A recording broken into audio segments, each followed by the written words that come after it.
नमस्कार, आप देख रहे हैं ग्रैंड न्यूज। मैं हूं आपके साथ कविता। आइए रुक करते हैं आज की हेडलाइंस की ओर। एसपी की क्राइम मीटिंग में उठा रतनपुर कांड का मुद्दा। संवेदनशील मतदान केंद्र का चिन्हांकन कर प्रशासन से समन्वय बनाने के निर्देश।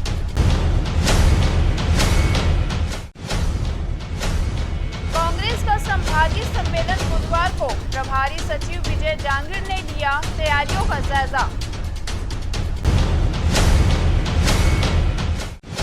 बिजली की आंख मिचौली से शहरवासी परेशान। अतिरिक्त ट्रांसफार्मर लगाने की मांग को लेकर मंगला वासियों ने सौंपा ज्ञापन।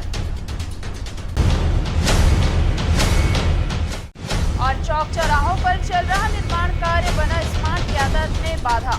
आईटीएमएस के शुरू होने में लगेगा 1 माह का समय। बिलासपुर के महत्वपूर्ण खबरों एवं गतिविधियों को जानने के लिए हमारे ग्रैंड न्यूज चैनल के यूट्यूब व फेसबुक को लाइक, सब्सक्राइब, फॉलो, शेयर जरूर करें। और अब खबरों को देंगे विस्तार। जिले के पुलिस कप्तान संतोष कुमार सिंह ने आज बिलासागुड़ी में जिले भर में पदस्थ थाना प्रभारियों एवं विभाग के अन्य राज्य पत्रित अधिकारियों की बैठक लेते हुए कई टास्क पर जोर लगाने के निर्देश दिए हैं। बैठक में उन्होंने कहा कि पुलिस के सामने सबसे महत्वपूर्ण टास्क आगामी विधानसभा चुनाव है, जिसके लिए संबंधित थाना प्रभारी अपने क्षेत्र में पड़ने वाले संवेदनशील मतदान केंद्रों को चिन्हांकित करें एवं निर्वाचन कार्यालय से समन्वय बनाकर इस दिशा पर कार्य करें। इसके अलावा उन्होंने थानों में लंबित प्रकरणों की समीक्षा की और शीघ्र ही निराकरण किए जाने के टिप्स थानेदारों को बताए। बैठक में दुष्कर्म के मामले पर भी चर्चा की गई, जिसमें हाल ही में रतनपुर में दर्ज मामले के कई पहलुओं पर उन्होंने अनुभव साझा करते हुए भविष्य में ऐसे मामलों की पुनरावृत्ति न होने के कड़े निर्देश दिए हैं। क्राइम मीटिंग जो है, प्राथमिक बैठक जो है वो सामान्य प्रक्रिया है जिसमें हर माह आयोजित की जाती है, जिसमें जिले में जितने भी अपराध अलग अलग थानों में लंबित रहते हैं उसके कारण तथा उसको निकाल करने के लिए पुलिस अधीक्षक महोदय के द्वारा निर्देशित किया जाता है तथा अन्य सभी विषय जो कानून व्यवस्था से जुड़े हुए हैं उसमें भी चर्चा की जाती है। चुनाव को लेकर के भी चुनाव को लेकर भी निर्देश दिए जा रहे हैं, जिसके तहत जो बूथ का चिन्हांकन है तथा जो अन्य राजस्व के जो अधिकारी हैं उनके द्वारा थाना प्रभारी जो है समन्वय स्थापित करके उस बारे में जानकारी अपडेट करेंगे। समय सीमा की बैठक में मंथन सभा कक्ष में कलेक्टर सौरभ कुमार ने कड़े तेवर दिखाए। चकरभाटा एयरपोर्ट जाने वाली सड़क का उन्नयन और बिजली के खंभों को शिफ्ट करने तथा सरकंडा कोनी मार्ग में विद्युतीकरण काम के लिए जल्द ही टेंडर जारी करने के लिए कहा गया। बैठक में नहीं आने वाले पीडब्ल्यूडी के अधिकारियों के खिलाफ शो कॉज नोटिस जारी करने के लिए कलेक्टर ने निर्देश दिए। राजस्व अधिकारियों को ब्लॉक स्तर पर आयुष्मान कार्ड बनाने के लिए शिविर लगाने के लिए भी कहा। कलेक्टर ने शासकीय अंग्रेजी माध्यम वाले आत्मानंद स्कूलों को नवीन सत्र से पहले सुधार का काम पूरा करने के लिए कहा। कलेक्टर के सख्त तेवर देखकर आला अफसर नसकते में नजर आए। इस दौरान आला अफसर बड़ी संख्या में मौजूद थे। नए CMHO doctor R K. Singh Bilaspur जिले के प्रभार के बाद से अस्वस्थ चल रहे हैं। ऐसे में मुख्य चिकित्सा एवं स्वास्थ्य अधिकारी कार्यालय की कामकाज सहित जिले की स्वास्थ्य सुविधाओं अव्यवस्थाओं की मॉनिटरिंग नहीं हो पा रही थी। इस पर गंभीरता दिखाते हुए प्रशासन ने जिला अस्पताल के civil surgeon doctor Anil Gupta को आगामी आदेश तक सीएमएचओ का प्रभार दिया है, यानी कि जब तक डॉक्टर आर.के. सिंह स्वस्थ नहीं हो जाते तब तक जिले की स्वास्थ्य व्यवस्था की जिम्मेदारी civil surgeon doctor Anil Kumar Gupta के कंधों पर रहेगी। मतलब अनिल गुप्ता सिविल सर्जन के साथ साथ सीएमएचओ का प्रभार भी संभालेंगे। जब इस विषय में उनसे जानकारी मांगी गई तो उन्होंने कहा कि मुझे शासन प्रशासन ने नई जिम्मेदारी दी है, जिस पर मैं पूरा खरा उतरूंगा।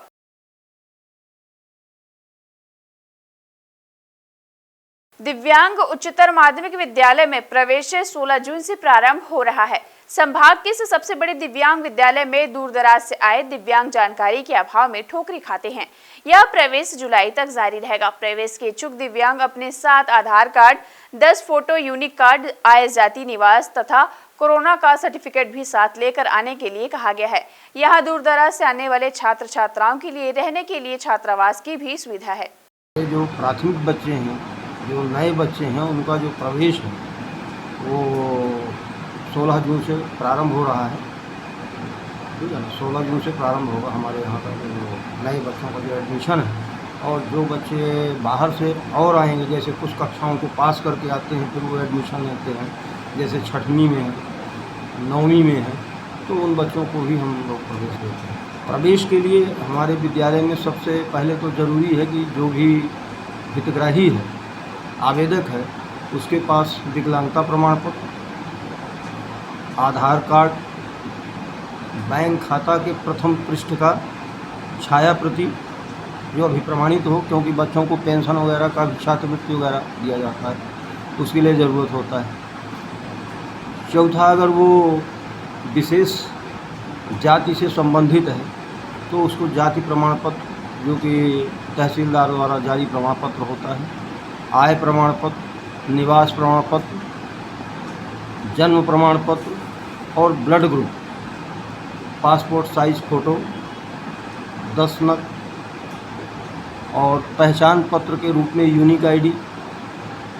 और अगर उसने कहीं शिक्षा लिया है तो उसके लिए अंक सूची की आवश्यकता होती है। जैसे किसी बच्चे को मान लीजिए 9वीं में प्रवेश लेना है तो 8वीं की अंक सूची उसको देना होगा, और उसके साथ साथ वैक्सीनेशन का जो सर्टिफिकेट है उसकी ज़रूरत होती है। बाउंड्री वॉल नहीं होने की वजह से कानन पेंडारी से लगे स्मृति वाटिका में परिजनों की स्मृति में पौधारोपण करने का अभियान विफल होता नजर आ रहा है। वन विभाग के अधिकारी भी इस योजना का पर्याप्त प्रचार प्रसार नहीं कर रहे हैं। कानन पेंडारी से लगे स्मृति वाटिका में पिछले कुछ दिनों से परिजनों की स्मृति में पौधारोपण करने का अभियान रुक सा गया है। वन विभाग के अधिकारियों से पता करने पर इसकी वजह बाउंड्री वॉल का नहीं होना बताया जा रहा है। दरअसल स्मृति वाटिका के चारों ओर कांटा तार से फेंसिंग की गई थी, जो वर्तमान में कई जगह से टूट गई है। बाहर के मवेशी भी स्मृति वाटिका के भीतर घुसकर पौधों को नुकसान पहुंचाते हैं। ऐसे में लोगों के परिजनों ने भी इस योजना की ओर ध्यान देना बंद कर दिया है। वन विभाग के अधिकारी भी फंड के अभाव में बाउंड्री वॉल नहीं बनवा पा रहे हैं और न ही योजना के प्रचार प्रसार की ओर पर्याप्त ध्यान दिया जा रहा है, जिसकी वजह से परिजनों की स्मृति में पौधारोपण करने की यह अच्छी योजना दम तोड़ती नजर आ रही है। वन विभाग को स्मृति वाटिका से अपेक्षित फंड नहीं होने की वजह से यहां निर्माण कार्य के लिए फंड नहीं दिया जा रहा है। हालांकि वन विभाग चाहे तो कानन चिड़ियाघर के फंड से भी स्मृति वाटिका को सजाया संवारा जा सकता है। कैमरामैन राकेश मिश्रा के साथ विनय मिश्रा, ग्रैंड न्यूज। वक्त तो चला एक छोटे से ब्रेक लेने का। ब्रेक के बाद जारी रहेंगी खबरें, आप बने रहिए ग्रैंड न्यूज के साथ।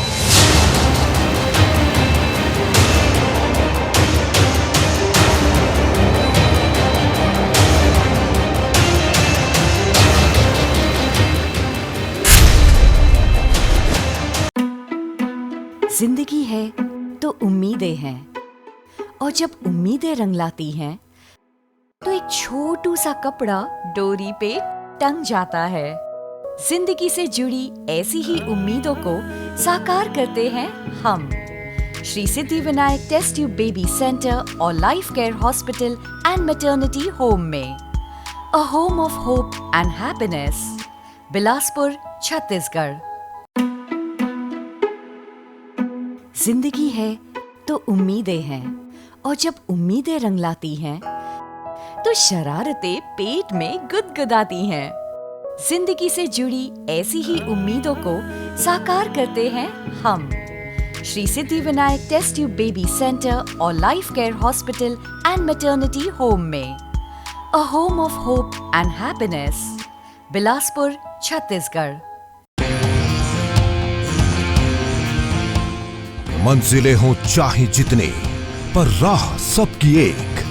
Doctor CV Raman university, Kargi road, Kota, Bilaspur.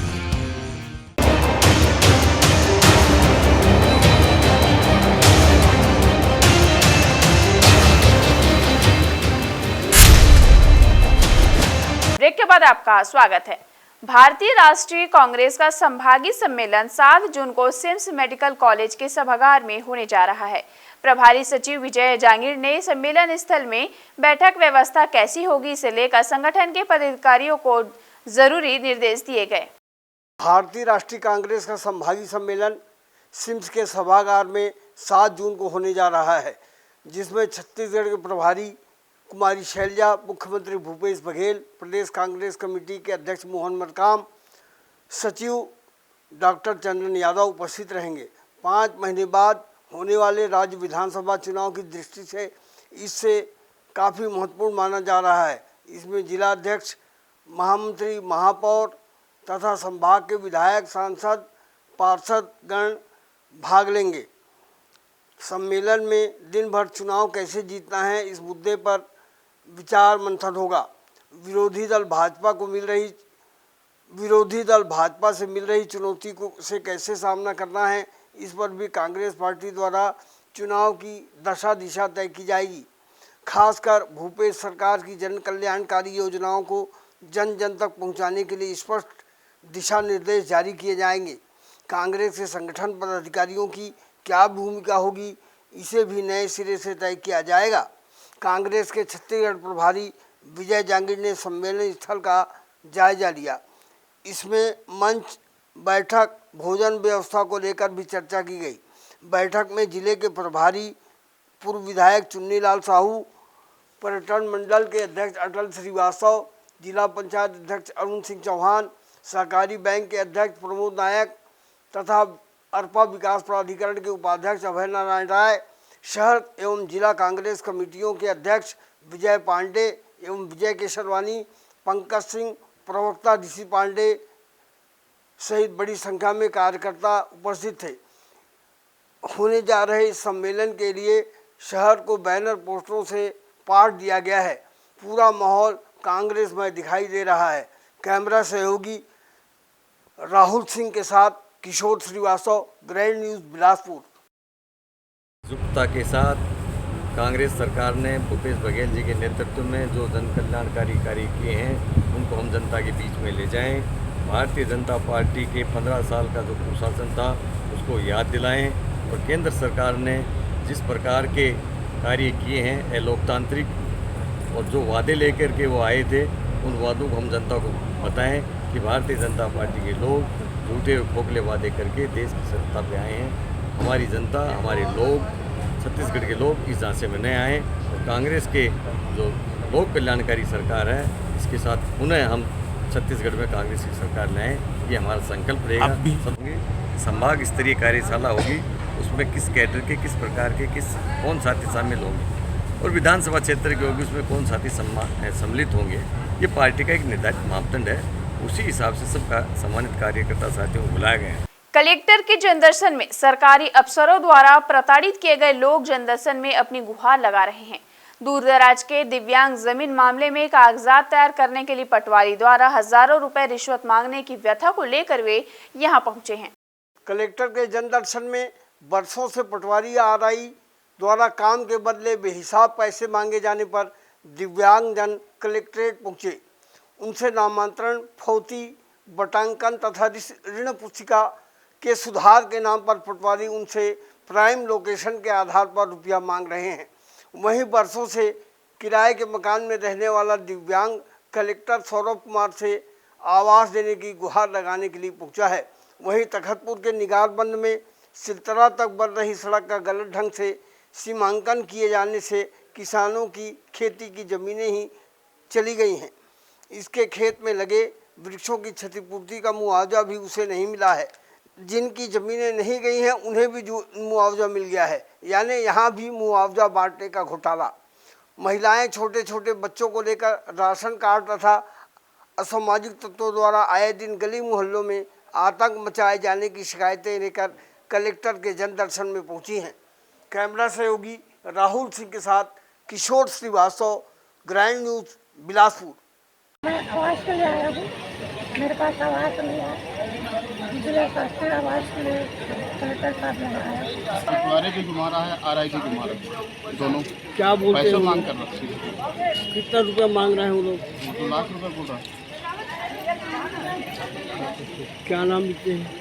आगामी लोकसभा और विधानसभा चुनाव को देखते हुए भाजपा संपर्क से समर्थन कार्यक्रम चला रही है। 1 जून से 30 जून तक विभिन्न आयोजनों द्वारा केंद्र सरकार की 9 साल की उपलब्धि को जन जन तक पहुंचाएगी। इसके लिए लोकसभा स्तर और विधानसभा स्तरीय कार्यक्रम होंगे। भाजपा कार्यालय में पत्रकारों से चर्चा करते हुए पूर्व मंत्री अमर अग्रवाल, पुन्नूलाल मोहल्ले ने बताया, सरकार की उपलब्धि बताने भाजपा घर घर तक पहुंचेगी और छत्तीसगढ़ की पिछली भाजपा सरकार के 15 साल की उपलब्धि भी बताएगी। साथ ही उन्होंने कहा, वर्तमान छत्तीसगढ़ में कांग्रेस की 4.5 साल की सरकार की नाकामी की चर्चा भी करेंगे। इस कार्यक्रम के लिए केंद्रीय संगठन ने बिलासपुर लोकसभा के प्रभारी के रूप में पुन्नूलाल मोहल्ले, अमर अग्रवाल और धर्मलाल कौशिक को प्रभारी बनाया है। पत्रकार वार्ता के दौरान बताया गया, संपर्क से समर्थन कार्यक्रम के तहत 20 जून को राष्ट्रीय अध्यक्ष जेपी नड्डा बिलासपुर में जनसभा को संबोधित करेंगे। साथ ही बताया, 21 जून योग दिवस को पार्टी बड़े रूप में मनाएगी। साथ ही 23 जून को भाजपा के संस्थापक श्यामा प्रसाद का बलिदान दिवस भी क्षेत्रीय और राष्ट्रीय स्तर पर मनाया जाएगा। 500 लोकसभा में और 4000 विधानसभा में 9 वर्ष जो पूर्ण हुए हैं, उन सारी उपलब्धियों को लेकर भारतीय जनता पार्टी का कार्यकर्ता आम लोगों के पास जाए। 14 में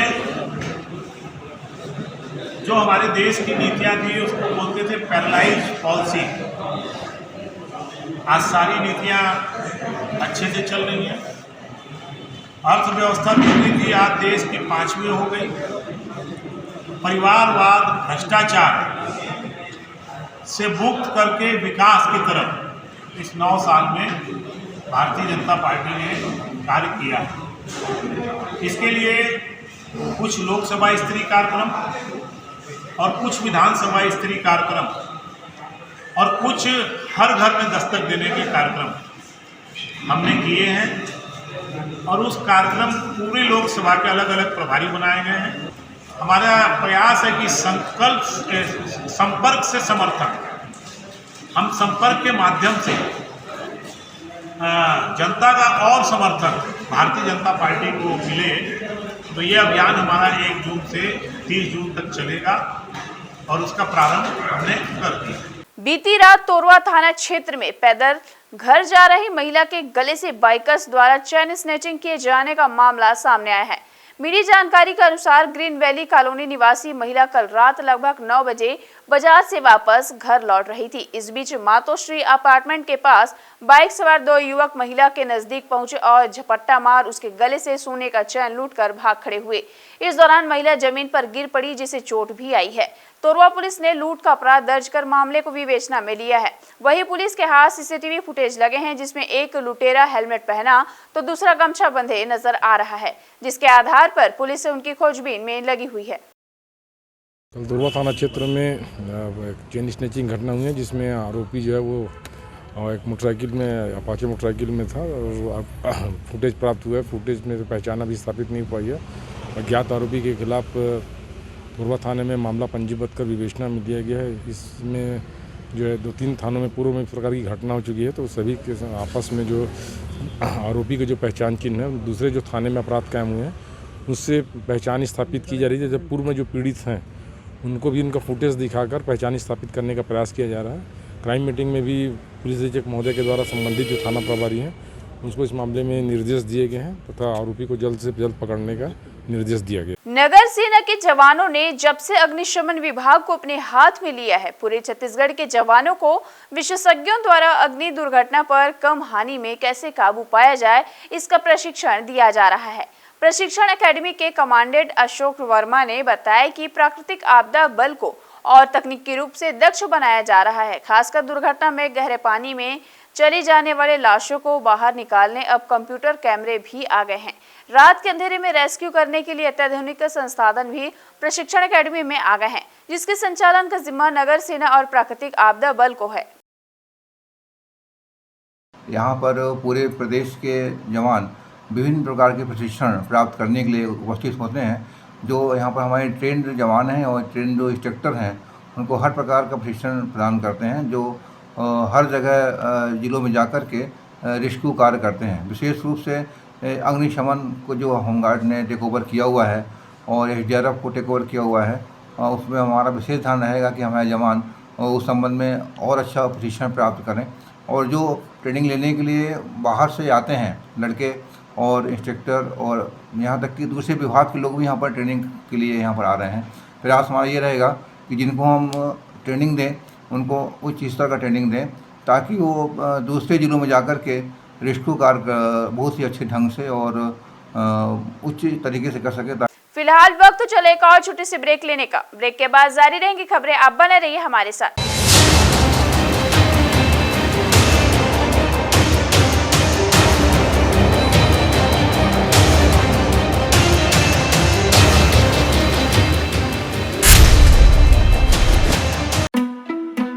जिंदगी है तो उम्मीदें हैं, और जब उम्मीदें रंग लाती हैं तो एक छोटू सा कपड़ा डोरी पे टंग जाता है। जिंदगी से जुड़ी ऐसी ही उम्मीदों को साकार करते हैं हम Shri Siddhi Vinayak test tube baby centre और life care hospital and maternity home में। A home of hope and happiness, Bilaspur, Chhattisgarh. जिंदगी है तो उम्मीदें हैं, और जब उम्मीदें रंग लाती हैं तो शरारतें पेट में गुदगुदाती हैं। जिंदगी से जुड़ी ऐसी ही उम्मीदों को साकार करते हैं हम Shri Siddhi Vinayak test tube baby centre और life care hospital and maternity home में। A home of hope and happiness, Bilaspur, Chhattisgarh.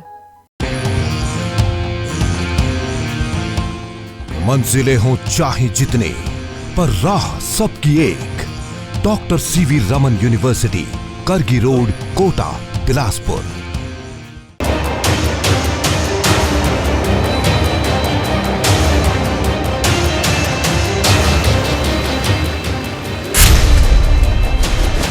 Break के बाद एक बार आपका फिर से स्वागत है। पूरे शहर सहित मंगला क्षेत्र में आए दिन बिजली गुल रहती है। रोजाना 8 से 10 बार बिजली गुल होने से परेशान नागरिकों ने मंगलवार को नेहरू नगर बिजली दफ्तर का घेराव कर अधिकारियों को ज्ञापन सौंपा है। शहर के लगभग हर इलाके में आए दिन 3 से 4 घंटे तक बिजली का गुल रहना आम बात हो गई है। बिजली वितरण कंपनी के अधिकारी लगातार मेंटेनेंस और अन्य तकनीकी कार्य कराने के बावजूद सरप्लस बिजली वाले राज्य में लोगों को लगातार बिजली की आपूर्ति नहीं कर पा रहे हैं।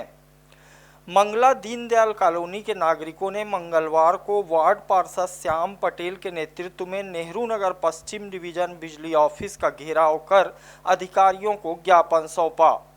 पार्षद और यहां के नागरिकों ने बताया कि रोजाना 7 से 8 घंटे बिजली गुल रहती है, जिससे कॉलोनी में पीने के पानी और निस्तारी की समस्या हो जाती है। उन्होंने अतिरिक्त कार्य क्षमता का ट्रांसफार्मर लगाने की मांग बिजली विभाग के अधिकारियों से की है। हम लोग विद्युत मंडल को एक ज्ञापन देने आए थे कि पूरे शहर सहित दीनदयाल कॉलोनी में विद्युत का जो समस्या है उससे लोग हलाकान हो गए हैं। थोड़ी सी कहाँ बादल बदली आया, तहाँ से लाइट 6 से 7 घंटा 8 घंटा तक लाइट गोल हो जाता है। दीनदयाल कॉलोनी का सेक्टर नंबर 4 11 नंबर जो ट्रांसफार्मर है वो उसका तो क्या कहना। कुछ दिन पहले अभी ट्रांसफार्मर बदली किया गया था, उसके बाद भी यही स्थिति है। उस ट्रांसफार्मर का लोड बढ़वाने के लिए हम लोग यहाँ आए थे ज्ञापन देने के लिए। और जो फ्यूज कॉल सेंटर है, यहाँ जो शिकायत सेंटर है, उससे तो और सबसे ज़्यादा शिकायत है कि वो लोगों को कॉल को रिसीव नहीं करते। यदि कोई शिकायत करने के लिए कॉल करते हैं उसको रिसीव नहीं करते, रिसीव करेंगे तो उल्टा करके फ़ोन को रख देते हैं। दीनदयाल कॉलोनी मंगला के निवासी हैं। हम लोग सेक्टर 4 में रहते हैं। आज पिछले लगभग 1 साल से जैसे जैसे वहाँ की आबादी बढ़ती जा रही है, जैसे जैसे लोग आते जा रहे हैं, मकान भरते जा रहे हैं, वैसे वैसे बिजली का लोड बढ़ता जा रहा है। और मतलब बिजली तुरंत चली जाएगी। दिन भर में 7 से 8 बार बिजली आती है। जब पानी आता है तो बिजली नहीं रहती है, तो टिल्लू पंप से पानी ऊपर चढ़ता है टंकी में, तो पानी भर नहीं पाता। नीचे थोड़ी बहुत पीने के लिए आ गया तो आ गया। और रात भर लाइट नहीं रहेगी। छोटे छोटे बच्चे रहते हैं, बूढ़े रहते हैं, सब परेशान होते हैं। तो हम लोग आज श्याम पटेल जी के नेतृत्व में ये मांग करने के लिए आए हैं कि हमारे वार्ड में एक अतिरिक्त ट्रांसफार्मर 200 kV का लगाया जाए। और यदि हमारी मांग नहीं मानी जाती है तो अभी तो हम 10-20 लोग आए हैं एक सांकेतिक ज्ञापन देने। इसके बाद हम लोग बड़े पैमाने पर आंदोलन करेंगे और बड़ा आंदोलन करेंगे। इसके लिए जिम्मेदार बिजली विभाग होगा। नेहरू नगर डिवीजन के सहायक अभियंता के देवांगन ने बताया कि मंगला के नागरिकों ने अतिरिक्त ट्रांसफार्मर के संबंध में ज्ञापन दिया है, जिसे प्राक्कलन तैयार कर 1-2 माह में लगा दिया जाएगा। मंगला एरिया के उपभोक्ता आए हुए हैं, साथ में पार्षद महोदय भी आए हुए हैं। तो इनके द्वारा दीनदयाल में 11 नंबर वाला ट्रांसफार्मर एरिया है जहाँ थोड़ा लोड का ज़्यादा प्रॉब्लम हो रहा है, लोड ज़्यादा हो गया ट्रांसफार्मर में, तो इसलिए इनके द्वारा एक अतिरिक्त ट्रांसफार्मर के लिए आवेदन किया गया है। कब तक निराकरण करेंगे? अब इसका तो प्राकलन बना के भेजेंगे, फिर भी महीना 2 महीना तो लग जाएगा समय उसमें जी। एक ट्रांसफार्मर वहाँ स्वीकृत है, मुख्यमंत्री शहरी विद्युतीकरण योजना में 100 kV का ट्रांसफार्मर स्वीकृत है वहाँ। मंगला दीनदयाल कॉलोनी के निवासियों ने अभी सांकेतिक ज्ञापन बिजली वितरण कंपनी को दिया है। आगे चलकर व्यवस्था में सुधार नहीं होने पर उग्र आंदोलन करने की चेतावनी विभाग के अधिकारियों को दी गई है। बहरहाल बिजली वितरण कंपनी की व्यवस्था में कब तक और कितना सुधार हो पाता है, यह तो आने वाला समय ही बताएगा। कैमरामैन कैलाश यादव के साथ विनय मिश्रा, ग्रैंड न्यूज। जब विभाग की मुखिया ही लेट लतीफी करेंगे तो मातहत कर्मचारियों से क्या उम्मीद की जा सकती है? जी हां, शिक्षा विभाग के संयुक्त संचालक की बात कर रहे हैं। पदोन्नति के लिए काउंसलिंग प्रक्रिया पूरी हो गई है। पदोन्नति आदेश में तमाम तरह की त्रुटियां हैं, जिसे सुधारने शिक्षक दफ्तर का चक्कर काट रहे हैं। साहब है ईद के चांद हो गए हैं। दूर दराज से शिक्षक आदेश की प्रति में संशोधन करवाने अधिकारी का घंटों इंतजार कर रहे हैं। जिम्मेदार अधिकारी को इनकी तनिक भी परवाह नहीं है। दफ्तर आने का समय 10:30 बजे है। शिक्षकों का कहना है साहब हमेशा लेट रहते हैं या अनुपस्थित, ऐसे में हम अपनी समस्या लेकर कहाँ जाए। समस्या लेकर के आई हूँ और बहुत देर हो गई इंतज़ार करते, लेकिन सर अभी तक उपस्थित नहीं है यहाँ पर, तो वही इंतज़ार कर रहे हैं कि कब तक पहुँचेंगे। जी, कितना समय हो गया है? जी अभी तो मुझे 1 घंटा करीब हो गया है यहाँ पहुँचे। मैं इंतज़ार कर रही हूँ कि सर आए तो मैं अपनी समस्या उनके सामने क्या रखूँ। समस्या है? सर मेरा सब्जेक्ट विज्ञान है और मैं अपनी समस्या लेकर के आई हूँ यहाँ पर। शहर के चौक चौराहों पर हो रहे नाला निर्माण कार्य के चलते अब तक स्मार्ट कैमरे व सिग्नल की शुरुआत नहीं हो सकी है। बताया जा रहा है कि निर्माण कार्य पूरा होने के बाद ही स्मार्ट कैमरे व सिग्नलों से यातायात की मॉनिटरिंग की जाएगी। गौरतलब हो कि यातायात सहित शहर की अन्य गतिविधियों की निगरानी के उद्देश्य से थाना तारबहार परिसर में इंटेलिजेंट ट्रैफिक मैनेजमेंट सिस्टम को स्थापित किया गया है, जिसका बीते दिन सीएम भूपेश बघेल ने शुभारंभ तो कर दिया है, लेकिन शहर में चारों तरफ हो रहे नाली व सड़क निर्माण कार्य के चलते अब तक इसकी शुरुआत नहीं हो सकी है।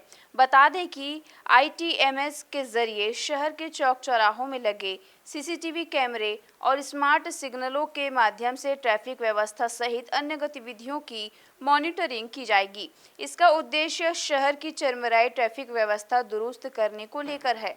इसके माध्यम से ही ट्रैफिक नियमों की धज्जियां उड़ाने वालों पर कार्रवाई की जाएगी। लेकिन वर्तमान में शहर के प्रमुख सत्यम चौक, बस स्टैंड, अग्रसेन चौक सहित अन्य स्थानों में नाला निर्माण कार्य के चलते अब तक इसकी शुरुआत नहीं की गई है। वहीं खुदाई से सिग्नल और CCTV के केबल भी क्षतिग्रस्त हो गए हैं। इसलिए बताया जा रहा है कि अब इसकी शुरुआत 1 महीने बाद ही हो सकेगी। शुरू होने वाली थी, कैमरे वगैरह चालू हो गए हैं और चूंकि कई जगह नाली निर्माण हो रहा है तो डाइवर्ट रूट किया गया है, तो कई रूट पे अधिक लोड पड़ने के कारण उसको ब्लिंकर में रखा गया, सिग्नल बंद कर दिया गया है और कई जगह नाली खोदने की वजह से कुछ केबल भी डिस्टर्ब हुए हैं, ऐसा उन्होंने बताया है। तो अभी थोड़ा सा विलम्ब है अभी कुछ दिन में। अभी चालान हम उसके माध्यम से नहीं कर पा रहे हैं, लेकिन वो भी बहुत जल्दी चालू हो जाएगा। बहरहाल ITMS के शुभारंभ के बाद से आम राहगीरों सहित शहरवासियों को भरपूर उम्मीद था कि अब ट्रैफिक व्यवस्था सुधर जाएगी। चरमराई ट्रैफिक व्यवस्था से सभी को निजात मिलेगा, लेकिन लगता नहीं शहरवासियों व राहगीरों का सपना अभी पूरा हो सकेगा, क्योंकि अभी शहर के प्रमुख चौक चौराहों पर नाला निर्माण कार्य चल रहा है। इसके चलते चौकों पर हुए बेतरतीब खुदाई, सिग्नल व स्मार्ट कैमरों का केबल क्षतिग्रस्त हो गया है। कुल मिलाकर निर्माण कार्य के बाद इसे मरम्मत किया जाएगा, उसके बाद ही ITMS सेवा की शुरुआत हो सकेगी। कैमरामैन गोपाल मौर्य के साथ मोहम्मद नासिर की रिपोर्ट। ओडिशा के बहंगा में हुए दुर्भाग्यपूर्ण रेलवे दुर्घटना में उन परिवारों की सुविधा के लिए जो अभी भी अपने रिश्तेदारों के बारे में जानकारी प्राप्त नहीं कर सके हैं, भारतीय रेलवे ने ओडिशा सरकार के सहयोग से उनका पता लगाने की पहल की है। इस दुर्घटना में प्रभावित यात्रियों के परिवार के सदस्य, रिश्तेदार, मित्र और शुभचिंतक मृतकों के फोटो व विभिन्न अस्पतालों में भर्ती यात्रियों की सूची और अज्ञात शवों के बारे में src.odisha.nic.in और bmc.government.in/train के लिंक से प्राप्त कर सकते हैं। वहीं इस रेल दुर्घटना में प्रभावित यात्रियों के परिवारों, रिश्तेदारों को जोड़ने के लिए रेलवे हेल्पलाइन नंबर 139 और बीएमसी हेल्प नंबर 1834 561/1929 24 घंटे काम कर रहा है। नगर आयुक्त कार्यालय भुवनेश्वर ने एक नियंत्रण कक्ष स्थापित किया है, जहां से वाहनों के साथ लोगों को या तो अस्पताल या शव गृहों जैसे भी उचित हो उसके लिए निर्देशित किया जा रहा है। इसके अलावा एसईसीआर भी अपने स्तर पर हर संभव मदद करने के उद्देश्य से अधिकांश स्टेशनों पर हेल्प डेस्क का संचालन किया है। रेलवे के द्वारा जारी आंकड़ों के अनुसार 168 मृतकों, 344 घायलों की पहचान नहीं हो सकी है, जबकि अभी 4 यात्री जो लापता है उनकी कोई खोज खबर नहीं लग सकी है। उड़ीसा के बहंगा में हुई दुर्भाग्यपूर्ण रेल दुर्घटना में उन परिवारों की सुविधा के लिए जो अभी भी अपने रिश्तेदारों के बारे में जानकारी प्राप्त नहीं कर पाए हैं, भारतीय रेलवे ने उड़ीसा सरकार के सहयोग से उनका पता लगाने की पहल की है। इस दुर्घटना में प्रभावित यात्रियों के परिवार के सदस्य, रिश्तेदार, मित्र और शुभचिंतकों मृतकों के फोटो के लिंक, विभिन्न अस्पतालों में भर्ती यात्रियों की सूची और अज्ञात शवों के बारे में जो लिंक दिए गए हैं उनमें से यह पता लगा सकते हैं। इस संबंध में 3 लिंक जारी किए गए हैं, जिसमें एक में मृतकों की तस्वीर है, दूसरे लिंक में विभिन्न अस्पतालों में इलाज करा रहे यात्रियों की सूची है और तीसरे लिंक में एसएसपी कटक में उपचाराधीन अज्ञात व्यक्तियों का लिंक दिया गया है। इस रेल दुर्घटना में प्रभावित यात्रियों के परिवारों और रिश्तेदारों को जोड़ने के लिए रेलवे ने हेल्पलाइन नंबर 139 24 घंटे 7 दिन कार्य कर रही है। रेलवे के वरिष्ठ अधिकारी इस हेल्पलाइन नंबर 139 का निगरानी कर रहे हैं। तो ये थी हमारी ग्रैंड न्यूज की तमाम खबरें। अगले बुलेटिन में आपसे फिर होगी मुलाकात। तब तक के लिए पूरी टीम के साथ कविता को दीजिए इजाजत। नमस्कार।